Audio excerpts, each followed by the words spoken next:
അവസാനത്തെ പ്രസംഗം അന്ന് ചെയ്യേണ്ടത് പ്രതിപക്ഷത്തു നിന്ന് മാർക്സിസ്റ്റ് പാർട്ടിയുടെ മെമ്പർ ഒ ഭരതനായിരുന്നു. എം വി രാഘവൻ ഭരതൻ്റെ പേര് മാറ്റി ടി കെ ഹംസ പ്രസംഗിക്കുമെന്ന് സ്പീക്കർക്ക് എഴുതി കൊടുത്തു. സ്പീക്കർ വി എം സുധീരനായിരുന്നു. ഈ എഴുതി കൊടുത്ത വിവരം മെല്ലെ ഒരു കുറിപ്പ് എഴുതി അത് ഭരണബെഞ്ചിലേക്ക് സുധീരൻ കൈമാറി. അതവിടെ കിട്ടിയപ്പോഴേക്ക് വരാൻ പോകുന്ന പ്രസംഗം അവർക്ക് നഷ്ടമാകും, ബുദ്ധിമുട്ടാകും എന്ന് അവർക്കും ബോധ്യമായി. കാരണം ഈ ശരീഅത്ത് നിയമങ്ങളെക്കുറിച്ചും മറ്റു കാര്യങ്ങളും പഠിക്കുന്ന ആളുകൾ അവിടെ വളരെ കുറവാണ്. ലീഗുകാരുടെ കൂട്ടത്തിൽ ആരുമില്ല എന്ന് തന്നെ പറയണം. ഞാനിത് പള്ളിയിൽ കിതാബ് ഓതിയിട്ടും പഴയ കാലത്ത് കുറച്ചൊക്കെ ഒരു മനസ്സിലാക്കിയ വക്കീലുമാണല്ലോ. അപ്പോൾ ഇത് അപകടം വരുമെന്ന് കണ്ടപ്പോൾ അവരുടെ ഭാഗത്തുനിന്ന് മന്ത്രിയായിരുന്ന അഹമ്മദ് എൻ്റെ അടുത്ത് വന്ന് പ്രസംഗിക്കരുത് എന്നൊരു അപേക്ഷ വെച്ചു. ഞാൻ പറഞ്ഞു, നിങ്ങൾ 2 കൊല്ലമായി ഞാനിവിടെ ഇരുന്നിട്ടും ഒരു വർത്തമാനം പറയാൻ ലോഹ്യം പറഞ്ഞിട്ടില്ലല്ലോ. എന്നെ ഇതിൻ്റെ അകത്ത് കൊടുന്നത് കമ്മ്യൂണിസ്റ്റ് പാർട്ടിയാണ്. കമ്മ്യൂണിസ്റ്റ് പാർട്ടിക്ക് ക്ഷീണം വരുന്നൊരു സ്ഥലത്ത് സഹായിക്കാൻ എനിക്ക് ബാധ്യസ്ഥതയുണ്ട്. അതുകൊണ്ട് സത്യസന്ധമായ കാര്യം ഞാൻ പറയുള്ളൂ, ഞാൻ പ്രസംഗിക്കുമെന്ന് പറഞ്ഞു. അപ്പോൾ അഹമ്മദ് മടങ്ങിപ്പോയി. അരമണിക്കൂർ കഴിഞ്ഞപ്പോൾ സ്പീക്കർ സുധീരൻ എൻ്റെ പേര് വിളിച്ചു. ഞാൻ കയറി പൊതു കാര്യങ്ങളൊക്കെ പറഞ്ഞിട്ട് പറഞ്ഞു, ഇന്ന് ഇവിടെ അനാവശ്യമായി ചർച്ചയിൽ കൊണ്ടുവന്ന ഒരു വിഷയമുണ്ട്. അത് ശരീഅത്ത് വിവാദമാണ്. യഥാർത്ഥത്തിൽ ഇവിടെ ബഡ്ജറ്റ് ഡിസ്കഷനാണ് നടക്കുന്നത്. ബഡ്ജറ്റിൻ്റെ കാര്യത്തിലോ മറ്റേതെങ്കിലും കാര്യത്തിലോ ശരീഅത്തിനൊരു ബന്ധവുമില്ല. ബന്ധമില്ലാത്ത ഈ കാര്യം മുസ്ലിം ലീഗ് നേതാക്കന്മാർ എടുത്ത് ഉദ്ധരിച്ചത് മാർക്സിസ്റ്റ് പാർട്ടിയെ ഒരു കുഴപ്പത്തിലാക്കാനും അടിച്ചമർത്താനും വഴിയുണ്ടോ നോക്കാനാണ്. അപ്പോൾ ആ രാഷ്ട്രീയമായി മതത്തെ ഉപയോഗിക്കുന്ന ആ സ്വഭാവത്തിൻ്റെ അടിസ്ഥാനത്തിൽ ഇത് വന്നപ്പോൾ അതിൻ്റെ സത്യാവസ്ഥ പറയണം എന്നുള്ളത് കൊണ്ടാണ് ഞാൻ ഇത് പറയാൻ പോകുന്നത് എന്ന് പറഞ്ഞിട്ട് ഞാൻ തുടങ്ങിയപ്പോഴത്തിന് ബഹളമായി. അപ്പുറത്തുനിന്ന് അതിന് യുവ MLA എണീറ്റ് ബഹളവും ഒച്ചയും മുളിയും തടസ്സം. അപ്പോൾ സുധീരൻ നല്ല ഒരു നിലപാടെടുത്തു. സ്പീക്കർ പറഞ്ഞു, ഈ ശരീഅത്ത് വിവാദം ഈ സഭയിൽ ഇന്ന് ചർച്ച ചെയ്യേണ്ട ഒരു വിഷയമേ അല്ല. ബഡ്ജറ്റ് കാര്യത്തിൽ ഇതിന് ഒരു ബന്ധവുമില്ല. അതിവിടെ തുടങ്ങി വെച്ച് ലീഗുകാർ നിങ്ങളാണ്. ആ 2 ഭാഗത്തും പറയുന്നത് ഞങ്ങൾ കേട്ടു. പക്ഷേ ഞങ്ങളെപ്പോലെയുള്ളവർക്ക് ഒന്നും മനസ്സിലായില്ല. ഇപ്പോൾ ടി കെ ഹംസ എന്തോ പറയുന്നു, അതെന്താണെന്ന് ഞങ്ങളൊന്ന് ശ്രദ്ധിക്കട്ടെ. മാത്രമല്ല ഹംസയും ഹംസൻ്റെ ബന്ധങ്ങളും ഒക്കെ ഞങ്ങൾക്കും അറിയാം. അദ്ദേഹത്തിന് ഈ കാര്യം അറിയുമെന്നും ഞങ്ങൾക്കറിയാം. ആൾ പറയട്ടെ. ആൾ പറഞ്ഞതിൽ എന്തെങ്കിലും തെറ്റുണ്ടെങ്കിൽ മറുപടി പറയാൻ എത്ര സമയം വേണമെങ്കിലും നിങ്ങൾക്ക് തരാം. അതുകൊണ്ട് ഹംസക്കുള്ള സമയം ഞാൻ കൊടുക്കും. പ്ലീസ് സിറ്റ് ഡൗൺ എന്നാണ്. എല്ലാവരും അവിടെ ഇരുന്നു ശാന്തമായിട്ട്. അപ്പം ഞാൻ മെല്ലെ തന്ത്രപരമായിട്ട് തുടങ്ങി. ഞാൻ പറഞ്ഞു, സാർ, ഇവിടെ ശരീഅത്ത് വിവാദം എന്ന് പറയാൻ ശരീഅത്ത് നിയമങ്ങളെക്കുറിച്ചുള്ള യാതൊരു തർക്കവും ഇവിടെ നിലവിലില്ല. ശരീഅത്തിൻ്റെ നിയമങ്ങൾ വിവാഹമോചനം, അനന്തരാവകാശം തുടങ്ങി മറ്റ് ചില കർമ്മപരിപാടികളും ഒക്കെ ശരീഅത്തിൽപ്പെട്ടതാണ്. അതിനെക്കുറിച്ചൊന്നും ആർക്കും തർക്കമില്ലല്ലോ. ഇവിടെ ആകെയുള്ള തർക്കം ഒരു ചെറിയ സംഭവത്തിലാണ്. സുപ്രീം കോടതി ഷാബാനു ബീഗം കേസിൽ പറഞ്ഞ വിധി ശരിയാണോ അല്ലേ എന്നതാണ് തർക്കം. എന്താണ് വിധി? വിവാഹമോചനം ചെയ്താൽ ആ സ്ത്രീക്ക് മുൻ ഭർത്താവ് ചിലവിന് കൊടുക്കേണ്ടതുണ്ടോ ഇല്ലയോ എന്നാണ്. നിലവിലുള്ള ശരീഅത്ത് നിയമത്തിൽ ഇല്ല എന്നാണ് എഴുതി വച്ചിട്ടുള്ളത്. എന്നാൽ ഈ ശരീഅത്ത് നിയമം മുഴുവൻ ശരിയാണെന്നുള്ള അഭിപ്രായം എല്ലാവർക്കും ഇല്ല. ശരീഅത്ത് നിയമം എന്തുകൊണ്ടെന്നാൽ അത് ഖുർആൻ്റെ മൗലിക തത്വങ്ങൾക്ക് വിരുദ്ധമായ ചില വസ്തുതകൾ അതിൻ്റെ അകത്തുണ്ട്. അതുകൊണ്ട് ഈ വിശുദ്ധ ഖുർആൻ കോടതിയിൽ കാണിച്ചു കൊടുത്തപ്പോഴാണ് ബഹുമാനപ്പെട്ട കോടതി ചെലവിന് കൊടുക്കാൻ വിധിച്ചത്. കൊടുക്കണോ കൊടുക്കണ്ടേ എന്നുള്ള അഭിപ്രായത്തിൽ കൊടുക്കണം എന്നാണ് ഖുർആൻ പറയുന്നത്. മുസൽമാൻ്റെ അടിസ്ഥാന പ്രമാണം വിശുദ്ധ ഖുർആനാണ്. അത് സാർ അങ്ങക്ക് ബോധ്യം വരും, ഞാൻ ഒരൊറ്റ വരി കാണിച്ചു തരാം എന്ന് പറഞ്ഞ് ഖുർആൻ ഒരു കടലാസ് വെച്ച് നേരെ കോടതി സ്പീക്കർക്കാണ് കൊടുത്തു. സ്പീക്കറോട് പറഞ്ഞു, സാർ ആ ഫ്ലാപ്പ് കടലാസ് വെച്ച ഭാഗം അങ്ങൊന്നെടുത്ത് വായിച്ചു നോക്കണം, ഞാനത് പറയാം. ഞാൻ പറഞ്ഞു, 2-ാമത്തെ അധ്യായത്തിൽ 242 സെൻറ്റൻസ് ആയത്ത് അതാണ് ഞാൻ പറയുന്നത്. വലിൽ മുത്തല്ലഖാത്തി മതാവിൻ ബിൽ മഅറൂഫി ഹഖൻ അലൽ മുത്തഖീൻ. വലിൽ മുത്തല്ലഖാത്തി തലാക്ക് ചൊല്ലപ്പെട്ടവൾക്ക് മതാവിൻ ബിൽ മഅറൂഫി മര്യാദക്ക് ജീവിത ചെലവ് കൊടുക്കണം. ഹക്കൻ അലൽ മുത്തഖീൻ ദൈവത്തെ ഭയഭക്തിയോടുകൂടി കാണുന്ന സജ്ജനങ്ങൾക്ക് ഇതൊരു ബാധ്യതയാണ്. ശരി, ഇങ്ങനെ ഖുർആൻ പറഞ്ഞാൽ പിന്നെ ഇവൻ്റെ ശരീഅത്ത് നിയമം എന്ന് പറഞ്ഞത് ഒരു പാർസി നിയമപണ്ഡിതനായ മുള്ള എഴുതി ഉണ്ടാക്കിയ ഒരു ഗ്രന്ഥമാണ്. ആ ഗ്രന്ഥം ബ്രിട്ടീഷ് പാർലമെൻറ്റ് അംഗീകരിച്ചു എന്ന് മാത്രമേ ഉള്ളൂ. അത് ഖുർആൻ നോക്കിയിട്ടോ മറ്റത് മുഴുവൻ ശരിയാക്കിയിട്ടോ ചെയ്തിയൊന്നുമല്ല. അതിൽ തെറ്റ് പറ്റാം എന്നാണ് ഞങ്ങളുടെയൊക്കെ അഭിപ്രായം. അതുകൊണ്ട് ഖുർആൻ വിരുദ്ധമായ ഈ പരാമർശം തെറ്റാണ്. അത് സുപ്രീം കോടതിയുടെ വിധിയോടുകൂടി ആ വകുപ്പ് അതിൽ നിന്ന് പോവുകയും ചെയ്തു. ഇതാണ് സർ സത്യം. അത് കഴിഞ്ഞ് നോക്കുമ്പോൾ ഒരാൾക്കും ഒന്നും പറയും. ആയത്തങ്ങ് ഓതിയപ്പോൾ അവർ ഞെട്ടിപ്പോയി. മാത്രമല്ല അതിൻ്റെ രണ്ടാമത്തെ ആയത്ത് 241 ഞാൻ വായിച്ചത്. 242 ഉണ്ട്. അതിനകത്ത് പറയുന്നത് കദാലിക യുബയ്യിനുല്ലാഹു ലക്കും ആയാത്തിഹി ലഅല്ലക്കും തഅഖിലൂൻ. അള്ളാഹുവിൻ്റെ ആയത്തുകൾ ക്രമപ്രകാരം ഇങ്ങനെ അറിയിക്കുന്നത് നിങ്ങൾ ലഅല്ലക്കും തഅഖിലൂൻ ബുദ്ധി കൊണ്ട് ചിന്തിച്ച് ബോധ്യപ്പെടാനാണ്. ബുദ്ധി കൊണ്ട് ചിന്തിച്ചാൽ എന്താ സാർ മനസ്സിലാവുക? ഞാൻ പറഞ്ഞ അർത്ഥമല്ലേ. അതുകൊണ്ട് ഇതുവരെ പറഞ്ഞതൊക്കെ തെറ്റാണ്. സുപ്രീം കോടതി വിധിയാണിത്. അത് ശരിയാണ്. അത് ആരിഫ് മുഹമ്മദ് ഖാനാണ് വാദിച്ചത്. ഇവരുടെ നേതാവ് കോൺഗ്രസ്സുകാരനാണ് ആരിഫ് മുഹമ്മദ് ഖാൻ. കേന്ദ്രത്തിൽ മന്ത്രിയായിരുന്നു. ഇവിടുത്തെ കോൺഗ്രസ്സുകാർ മിണ്ടാതിരിക്കുന്നത് ഈ ലീഗിനെ പേടിച്ചിട്ടാണെന്ന് പറഞ്ഞു. ഞാൻ കോൺഗ്രസ്സുകാരെങ്കിലും സത്യം പറയണ്ടേ എന്ന് പറഞ്ഞ് പ്രസംഗം അവസാനിപ്പിച്ചു. അത് പിന്നെ ലീഗുകാർ ഒന്നും മിണ്ടിയിട്ടില്ല. ഈ സംഭവം കഴിഞ്ഞതിന് ശേഷം ഞാൻ വൈകുന്നേരം റൂമിലെത്തിയപ്പോൾ ഒരാൾ വന്ന് വാതിൽക്കൽ മുട്ടി. തുറന്ന് നോക്കുമ്പോൾ ദേശാഭിമാനി ലേഖകനാണ്. അദ്ദേഹത്തെ സഖാവ് EMS പറഞ്ഞയച്ചതാണ്. EMS എന്ന് AKG സെൻറ്ററിൽ പാർട്ടി ജനറൽ സെക്രട്ടറി സ്ഥാനത്ത് നിന്ന് ഒടിഞ്ഞ് AKG സെൻറ്ററിൽ ഇരുന്ന് സഹായിക്കുന്ന കാലമാണ്. അദ്ദേഹം ഈ പറഞ്ഞ വിവരങ്ങൾ എഴുതി കൊടുക്കാനാണ് ഇയാളെ അയച്ചിരുന്നത്. അപ്പോൾ അയാളോട് ഞാൻ പറഞ്ഞു, എനിക്കിപ്പോൾ എഴുത്തിൽ വലിയ സാമർഥ്യമൊന്നുമില്ല, ഞാൻ രണ്ടാമത് പറയാം, നിങ്ങൾ എഴുതിയെടുത്തോ എന്നിട്ട് കൊണ്ടു കൊടുക്കുമെന്ന് പറഞ്ഞു. അത് ഞാൻ രണ്ടാമത് റൂമിൽ വെച്ച് പ്രസംഗിച്ചു. അത് ഈ ലേഖകൻ എഴുതിയെടുത്ത് സഖാവിന് കൊണ്ടു കൊടുത്തു. അടുത്ത ആഴ്ച ചിന്താവാരിക വന്നപ്പോൾ സഖാവിൻ്റെ ലേഖനം ഇന്ത്യൻ ശരീഅത്തും ഇസ്ലാമിക ശരീഅത്തും രണ്ടും രണ്ടാണ്. ഇസ്ലാമിൻ്റെ ശരീഅത്ത് ഖുർആനും ഹദീസും വെച്ചുള്ള ശരീഅത്താണ്.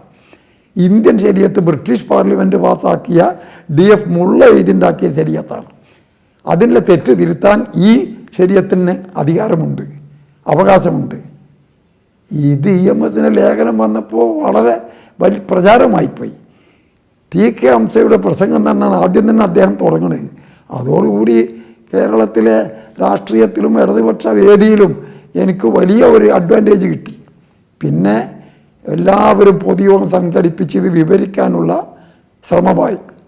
അത് കാസർഗോഡ് മുതൽ കന്യാകുമാരി വരെ ഈ ശരീഅത്ത് വിവാദത്തിൻ്റെ തർക്കം, ഈ പ്രസംഗം ആവർത്തിക്കാൻ നിർബന്ധിതനായി. ഞാൻ എല്ലായിടത്തും പോകും. പാർട്ടി നല്ല സപ്പോർട്ടും തന്നു. അതോടുകൂടിയാണ് കമ്മ്യൂണിസ്റ്റ് പാർട്ടിയുടെ ഒരു പ്രവർത്തകൻ എന്ന നിലയിൽ വേദി പങ്കിട്ടുകൊണ്ട് കേരളം മുഴുവൻ സഞ്ചരിക്കാനുള്ള ഒരു അവസരം എനിക്ക് കിട്ടിയത്. അത് വലിയൊരു അഡ്വാൻറ്റേജായി. ഇതെല്ലാം കഴിഞ്ഞ് ഒരു മാസം കഴിഞ്ഞ് ഞാൻ രണ്ടാമത് തിരുവനന്തപുരത്ത് സഭ ചേരുമ്പോൾ തിരിച്ചു വന്നപ്പോൾ അന്നത്തെ രണ്ടാമത്തെ സഭയിൽ സഖാവ് നായനാർ എന്നെ വിളിച്ചു. അപ്പോൾ MP രാഘവനും കൂടെയുണ്ട്. പുറത്തേക്ക് വീണ്ടും വിളിച്ചിട്ട് എന്താ പറയണമെന്നറിയോ, നിങ്ങൾ കമ്മ്യൂണിസ്റ്റ് പാർട്ടിയിലെ അംഗത്വം സ്വീകരിക്കണം, മെമ്പറായിരിക്കണം. അപ്പം ഞാൻ പറഞ്ഞു, അങ്ങനെ സ്വീകരിക്കുമ്പോൾ സ്വതന്ത്രൻ എന്ന നിലയിൽ എനിക്കുണ്ടായിരുന്ന ചില പിൻബലവും സപ്പോർട്ടും ഉണ്ടല്ലോ. ഞാൻ സ്വതന്ത്രനാകുമ്പോൾ കോൺഗ്രസ്സുകാർ എൻ്റെ കൂടെ അപ്പോഴും ഉണ്ട്. അവരൊക്കെ ഞാൻ പാർട്ടിയിൽ ചേർന്ന് അവർ പോകുമല്ലോ എന്ന് പറഞ്ഞു. അവർ പോയാൽ നിലമ്പൂരിൽ ചിലപ്പോൾ രണ്ടാമത് തെരഞ്ഞെടുപ്പിൽ മത്സരിച്ചാൽ കിട്ടൂല എന്നല്ലേ എൻ്റെ ലക്ഷ്യം എന്ന് ചോദിച്ചു. അതല്ല ഉദ്ദേശം. അത് സാരല്ല, കേരളത്തിൽ എൻ്റെ പാർട്ടിക്ക് ജയിക്കാൻ ഒരു മണ്ഡലമേ ബാക്കിയുള്ളൂ എന്നുണ്ടെങ്കിൽ നിങ്ങൾക്ക് ഞങ്ങൾ സീറ്റ് തരും, നിങ്ങളെ ജയിപ്പിക്കും. അത് കേട്ടപ്പോൾ എൻ്റെ രോമം കമ്പിയായിപ്പോയി. ഇതിലും വലിയ ഒരു ഓഫർ ഇനി എന്താ കിട്ടാൻ? എൻ്റെ നിലപാട് ഉറച്ചല്ലോ.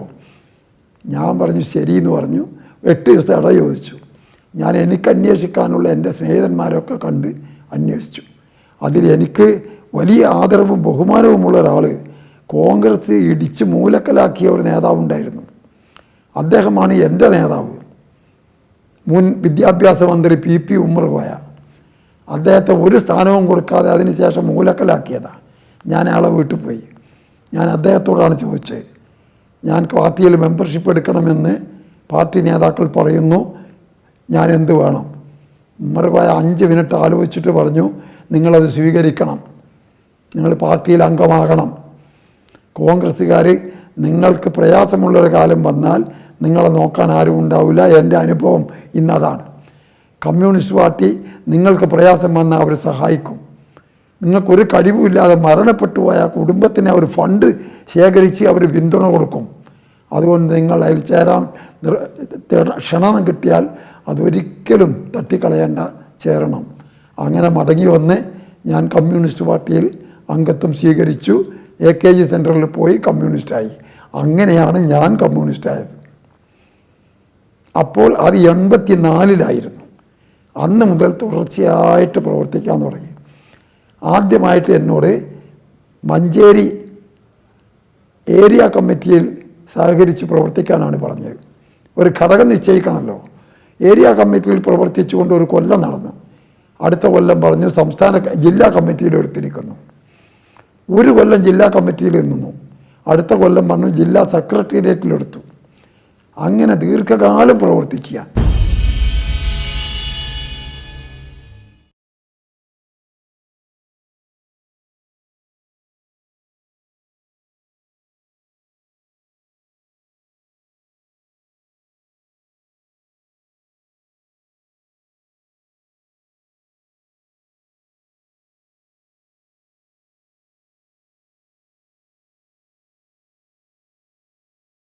കമ്മ്യൂണിസ്റ്റ് പാർട്ടിയിൽ അംഗമായി കുറേ കാലം ജില്ലാ കമ്മിറ്റിയിൽ പ്രവർത്തിച്ചു കൊണ്ടിരിക്കുന്ന ഇടയിൽ MLA എന്നുള്ള നിലയും പാർട്ടി ചട്ടക്കൂട്ടിൽ നിന്നുകൊണ്ടാണ് പിന്നെ എൻ്റെ പ്രവർത്തനം. നിർദ്ദേശങ്ങളും നടപടികളും എനിക്കും മനസ്സിലാക്കാൻ തുടങ്ങി. നടപടിക്രമങ്ങൾ ആലോചിക്കുന്ന സഭയിലും എനിക്ക് ഇരിക്കാനുള്ള സ്വാതന്ത്ര്യമായി. ആ നിലയിൽ പ്രവർത്തിച്ചു വരുമ്പോൾ അസംബ്ലിയിലും പുറത്തുമുള്ള എല്ലാ പരിപാടികളിലും പങ്കെടുക്കുന്നതിനിടയിലാണ് സഭയുടെ 25ാം വാർഷികം വരുന്നത്. അതിലൊക്കെ സജീവമായി പങ്കെടുത്തു. അതിൽ സ്പോർട്സും പ്രസംഗ മത്സരവും പല തരത്തിലുള്ള സംഭവങ്ങളും ഉണ്ടായിരുന്നു. നിയമസഭയിൽ 2 ഭാഗമായി നിന്ന് ഫുട്ബോൾ ടീമുണ്ടാക്കി അതിലൊരു ടീമിൽ ഞാനും കളിക്കണ്ടായി. ഞാൻ സെൻറ്റർ ഫോർവേഡാണ് കളിച്ചിരുന്നത്. എതിർവശത്തെ ടീമിൽ ഇന്നത്തെ ജനതാ മറ്റേ കേരള കോൺഗ്രസ് വിഘടിത നേതാവുണ്ടല്ലോ PC ജോർജ്, അയാളാണ് ഒരു ടീമിൻ്റെ ക്യാപ്റ്റൻ. ഒരു ടീമിൻ്റെ ക്യാപ്റ്റൻ വേറെ അഹമ്മദ് ഹാജിയാണ്. ഇങ്ങനെ നന്നായിട്ട് കളിക്കുന്നിടയിൽ 15 മിനിറ്റേ ഉള്ളൂ. ഞാൻ ഒരു ഗോളിന് ഞങ്ങളുടെ ടീമിന് തോറ്റു. അപ്പോഴാണ് ഞാൻ കട്ട് ചെയ്ത് ഇങ്ങനെ കൊണ്ടുപോയിട്ട് പൊന്തിന ഒരു പന്ത് ബെന്നി ബഹനാനെ തലയിൽ മറിച്ചുകൊണ്ട് താഴ്ന്ന ഒറ്റ അടി പോസ്റ്റിൽ. അത് കൊരമ്പ അഹമ്മദാജിയാണ് ഗോളി. അദ്ദേഹത്തിൻ്റെ കാലിൻ്റെ ഇടയിൽ കൂടെ ഗോളായി. അങ്ങനെ ആ ഒരു പ്രസ്റ്റീജ് ഗോൾ നേടിക്കൊണ്ട് ആ ടീം സമനില വരുത്തി ഞങ്ങൾ പിരിഞ്ഞു. പിന്നെ സഭയുടെ എല്ലാ പ്രവർത്തനത്തിലും ഭാഗവാക്കായി അങ്ങനെ പോവുക എന്നുള്ളതായിരുന്നു. സഭയിൽ പ്രവർത്തിക്കുന്ന കാലത്ത് പിന്നെ പല കമ്മിറ്റികളിലും മെമ്പർമാരായിരുന്നു. അതിൽ പബ്ലിക് അണ്ടർടേക്കിംഗ് കമ്മിറ്റിയിലാണ് ഞാൻ ആദ്യം മെമ്പറാവുന്നത്. ഈ കമ്മിറ്റിയുടെ പ്രവർത്തന കാലത്ത് കൊല്ലത്തിൽ ഒരിക്കൽ ഒരു ടൂറ് പോകാറുണ്ട്. അഖിലേന്ത്യാ ടൂർ തന്നെ. അത് പബ്ലിക് അക്കൗണ്ട്സ് കമ്മിറ്റിയിൽ, പെറ്റീഷൻ കമ്മിറ്റിയിൽ, ഇതിലൊക്കെ ഞാൻ പ്രവർത്തിച്ചിട്ടുണ്ട്. ശരിയത്ത് വിവാദത്തിലുള്ള അസംബ്ലിയിലെ പ്രസംഗവും അതിനുശേഷം അതുകൊണ്ടുണ്ടായിട്ടുള്ള പ്രശസ്തിയും സംസ്ഥാനം മുഴുവൻ ഓടി നടന്ന് വിശദീകരിക്കേണ്ട സാഹചര്യവും എൻ്റെ രാഷ്ട്രീയ ജീവിതത്തിൽ രംഗത്തുള്ള വളർച്ചയിൽ വലിയൊരു പങ്ക് വഹിച്ചിട്ടുണ്ട്. രണ്ടാമത് അതുപോലത്തെ ഒരു സംഭവം വീണ്ടും വരികയുണ്ടായി. അത് രസകരമായ ഒരു കാര്യമായിരുന്നു. ഈ വിദേശത്ത് നിന്ന് ഇന്ത്യയിലേക്ക് ഏതാനും പള്ളിയിലച്ചന്മാരുടെ സംഘടന മദിരാശി കേന്ദ്രമാക്കിക്കൊണ്ട് സിമൻറ്റ് ഇറക്കുമതി ചെയ്തു. സെൻറ്റ് ആൻ്റണീസ് ഗിൽഡ് എന്ന പേരിൽ മദിരാശിയിൽ ഒരു സംഘടന പള്ളിയിലച്ചന്മാരുടെ നേതൃത്വത്തിലുണ്ട്. ആ സംഘടന വിദേശ രാജ്യങ്ങളിൽ സ്വാധീനത ചെലുത്തി ഈ കേരളത്തിലുള്ള സാധുക്കൾക്ക്, പാവപ്പെട്ടവർക്ക് വിതരണം ചെയ്യാനാണ് എന്ന അടിസ്ഥാനത്തിൽ ഒരു കപ്പൽ സിമൻറ്റ്, കുറച്ചൊന്നുമല്ല വലിയ ഒരു സിമൻറ്റ് അവിടുന്ന് ഇറക്കുമതി ചെയ്ത് മദിരാശിയിൽ കൊണ്ടുവന്നു. അവരുടെ ഉദ്ദേശം അത് വിതരണം ചെയ്ത് സാധുക്കൾക്ക് കൊടുക്കലായിരുന്നില്ല, അത് വിറ്റ് കാശാക്കലായിരുന്നു. അതിനുവേണ്ടി മദിരാശിയിൽ പല തന്ത്രങ്ങളും നോക്കിയപ്പോൾ നടന്നില്ല. അവർ നേരെ സാധനം അവിടെ വെച്ചിട്ട് കേരളത്തിലേക്ക് വന്നു. ആ സിമൻറ്റ് കേരളത്തിൽ കൊണ്ട് നടക്കണമെങ്കിൽ സെയിൽ ടാക്സ് ഡിപ്പാർട്ട്മെൻറ്റിൽ നിന്ന് അത് കൊണ്ട് നടക്കാനുള്ള ഒരു പെർമിറ്റ് കിട്ടണം, മൂവിങ് പെർമിറ്റ്. ആ പെർമിറ്റ് എവിടെ നോക്കിയിട്ടും കിട്ടുന്നില്ല. എറണാകുളത്ത് ശ്രമിച്ചു, തിരുവനന്തപുരത്ത് നോക്കി, കണ്ണൂർ നോക്കി, ഇതൊന്നും ശരിയാവണില്ല എന്ന് കണ്ടപ്പോൾ ഏറ്റവും വലിയ ഈ കാര്യത്തിൽ തന്ത്രജ്ഞന്മാരും കള്ളത്തരം ചെയ്യാൻ കഴിവുള്ളവരും മലപ്പുറത്താണെന്ന് പള്ളിയിലച്ചന്മാർ മനസ്സിലാക്കി. മലപ്പുറത്ത് വന്ന് നോക്കിയപ്പോൾ അതിൽ വിദഗ്ധന്മാർ ലീഗുകാരാണെന്ന് മനസ്സിലായി. ആ ലീഗുകാരുടെ കൂട്ടത്തിൽ ഇതിന് പറ്റിയ ആളാരാണെന്ന് നോക്കുമ്പോൾ അങ്ങനെയാണ് അവർ സീതിയാജിനെ കണ്ടുപിടിച്ചത്. സീതിയാജി പറഞ്ഞു, പെർമിറ്റ് ഞാൻ വാങ്ങിത്തരാം. അതിൻ്റെ പിന്നിൽ നടന്ന കരാറുകളും അടിയൊഴുക്കുകളും എന്തൊക്കെയാണെന്ന് അറിയാതെ ഞാൻ പറയുന്നില്ല, പലതും നടന്നിട്ടുണ്ട്. സീതിയാജിയാണ് ഇതിന് പറ്റിയ ആൾ എന്ന് പള്ളിയിലച്ചന്മാർക്ക് ബോധ്യമായി. സീതിയാജിനെ അവർ സമീപിച്ചു. സീതിയാജി പറഞ്ഞു, മൂവിങ് പെർമിറ്റ് ഞാൻ സംഘടിപ്പിത്തരാം എന്ന് പറഞ്ഞിട്ട് അദ്ദേഹം ഈ കാര്യത്തിൽ ഇടപെട്ട് അത് ലാഭം എടുക്കുന്നതിൽ അദ്ദേഹത്തിനും പങ്കാളിത്തം വേണം എന്നുള്ള രീതിയിൽ കരാറാക്കി.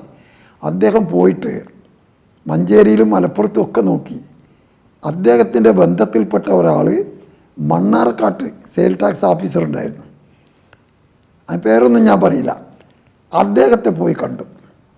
അദ്ദേഹം ഇയാളും കൂടി കരാറാക്കി നേരെ പെർമിറ്റ് എഴുതി വാങ്ങി. ആ പെർമിറ്റ്, മൂവിങ് പെർമിറ്റ് കിട്ടിയാൽ പിന്നെ കൊണ്ടു നടക്കാമല്ലോ. അതിൻ്റെ അടിസ്ഥാനത്തിൽ ഈ സിമൻറ്റ് കേരളത്തിൽ കൊണ്ടുവന്നു. കേരളം മുഴുവൻ അത് കൊണ്ട് നടന്ന് വിറ്റ് കാശാക്കി. ഇങ്ങനെ ഇരിക്കുമ്പോഴാണ് ഇത് ഇൻ്റലിജൻസ് പാർട്ടി അന്വേഷണം പിടിക്കുന്നത്. ഇതൊരു നിയമവിരുദ്ധമായ തട്ടിപ്പിൻ്റെ അടിസ്ഥാനത്തിൽ ഇറക്കുമതി ചെയ്തതാണെന്നുള്ള ആരോപണം കേന്ദ്രത്തിൽ വന്നു. അതിൻ്റെ അടിസ്ഥാനത്തിൽ സെൻട്രൽ ഇൻ്റലിജൻസ് പോലീസ് ഇത് അന്വേഷിക്കാൻ തുടങ്ങി.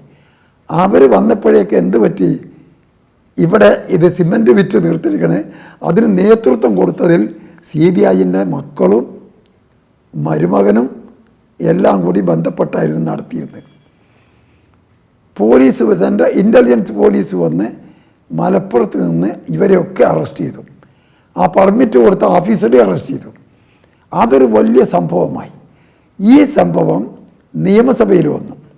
നിയമസഭയിൽ ഇത് അവതരിപ്പിച്ച് പ്രസംഗിക്കാൻ പ്രതിപക്ഷ നേതാവ് EK നായനാർ എന്നോടാണ് ആവശ്യപ്പെട്ടത്. അതിന് രണ്ട് കാരണങ്ങളുണ്ട്. ഒന്ന്, മലപ്പുറത്തെ കേസാവുക. രണ്ട്, നിയമപ്രശ്നം ഉൾപ്പെടുക. ഞാനന്ന് കോടതിയിലൊക്കെ നല്ല പ്രാക്ടീസ് ചെയ്ത വക്കീലാന്ന് അവർക്കും അറിയാലോ. അതുകൊണ്ട് എന്നെപ്പോലെ ഒരാൾ പറയണമെന്ന് പറഞ്ഞ് എന്നെ ഏൽപ്പിച്ച് പറയാൻ. ഞാനിത് നന്നായിട്ട് സ്റ്റഡി ചെയ്തിട്ട് നിയമസഭയിൽ ഇതങ്ങ് അവതരിപ്പിച്ചു. അതൊരു വലിയ കോളിളക്കം സൃഷ്ടിച്ചു. അത് വലിയ സംഭവമായി മാറി. ആ പ്രസംഗം കഴിഞ്ഞതിന് ശേഷം ഇതിനെതിരായിട്ട് പ്രതികളെ മുഴുവൻ അന്ന് പിടിച്ചിരുന്നില്ല. മുഴുവൻ പ്രതികളെയും പിടിക്കണം, ഇത് ഭരണസ്വാധീനം ഉപയോഗിച്ച് ഇല്ലായ്മ ചെയ്ത് കളയരുത് എന്ന് പറഞ്ഞിട്ട് മലപ്പുറം ജില്ലയിൽ ഒരു വലിയ പ്രതിഷേധ പ്രചരണ ജാഥ, വാഹന ജാഥ സംഘടിപ്പിച്ചു. ആ ജാഥയുടെ ക്യാപ്റ്റൻ ഞാൻ തന്നെയായിരുന്നു. മലപ്പുറത്തിൻ്റെ ഒരറ്റമായ എടക്കരയിൽ നിന്ന് മറ്റേ അറ്റം പൊന്നാനി വരെ ദിവസങ്ങളോളം നീണ്ടു നിൽക്കുന്ന ജാഥ. ഓരോ കവലയിലും പോയിട്ടുള്ള പ്രസംഗം, വിശദീകരണം. ഇതോടുകൂടി അങ്ങ് ഇളകി. ഇവരുടെ കള്ളത്തരവും അഴിമതിയും വഞ്ചനയും പള്ളിയച്ചന്മാരും ലീഗുകാരും കൂടിച്ചേർന്ന് അഴിമതി കാണിക്കാനുള്ള കൂട്ടുകെട്ടും എല്ലാം കൂടി അങ്ങ് അസർത്തി. ഇതും വലിയ ഒരു സംഭവമായി. എൻ്റെ പ്രവർത്തന രംഗത്തും പാർട്ടിയിലൂടെ വളർച്ചയുടെ വഴിത്താരയിലും വലിയ ഒരു നാഴികക്കല്ലായി ആ സംഭവം മാറി. ഇങ്ങനെ ഓരോ സ്ഥിതിഗതികൾ ആണ് ഞാൻ നിയമസഭയ്ക്കകത്തും പുറത്തും പാർട്ടിയിലും എല്ലാം പ്രവർത്തന മേഖല പുഷ്ടിപ്പെടുത്തി കൊണ്ടുവന്നത്. അതൊക്കെ നല്ലൊരു കാര്യമായിട്ടാണ് പിന്നീട് അവശേഷിച്ചത്. 82 അധികാരത്തിൽ വന്ന കരുണാകരൻ്റെ ഗവൺമെൻറ്റാണല്ലോ തുടർന്ന് നിൽക്കുന്നത്. അതിങ്ങനെ 87 അവസാനിക്കാറായപ്പോഴേക്ക് കരുണാകരൻ്റെ സ്വതസിദ്ധമായ ചരടുവരികളും കുത്തിത്തിരിപ്പുകളും അതിൻ്റെ പരമായി പൊതുവെ മന്ത്രിസഭയ്ക്ക് മോശമായ പേരും ഉണ്ടായി തുടങ്ങിയിട്ടുണ്ട്. അതിലെ ഒരു പ്രധാന സംഭവമായിരുന്നു